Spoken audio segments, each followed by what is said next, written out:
Hi, I'm Christopher Taylor, the Mayor of Ann Arbor.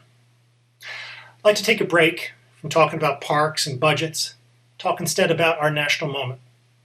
The protests in response to the murder of George Floyd and the ongoing pervasive physical, economic, political, and cultural degradation of Black and brown people and other people of color.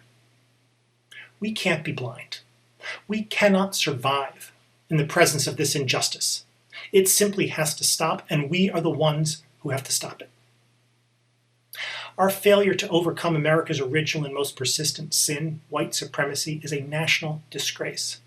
It is a failure that arises from the refusal to face the tenacious hold of white privilege, white status everywhere in our society, in our workplaces, schools, medical centers, neighborhoods, streets, and of course, and obviously, state, national, and local governments still.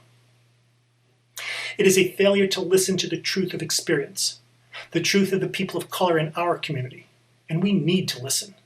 Because only when we do, only when white America sees this stain and recognizes it for what it is, and our part in it, only then will we have started down the long and hard road to national and cultural redemption.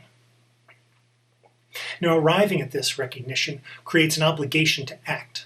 An obligation to name the evil for what it is, to understand how it pervades our lives, and to work against it, whether it's easy or uncomfortable, whether it's on the surface or deeply embedded in systems that we just take for granted: law enforcement, healthcare, education, housing, finance, labor markets. We need to work with resolve and with humility, but we need to work. We need to find ways in Ann Arbor to provide more affordable housing, to lower housing costs overall, to create a more inclusive and more community-focused police department and criminal justice system, to diversify our city workforce, to ensure that the coming effects of climate change are confronted and overcome by all members of our community, not just the wealthy. And so many more important initiatives that must challenge the structures of power and open them up to all comers. This is our project, and it's going to be our priority. Now, we're far from perfect in Ann Arbor, up and down the line. We're becoming more and more segregated every day as a result of economic stratification, and too many people wonder, is this the place for me? Was it ever the place for me? Well, I'm here to tell you that it is.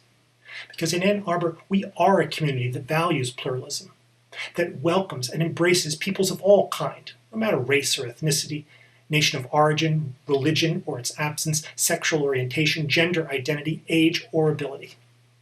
These differences, they can, and even in our current times, they do strengthen us. They make us better.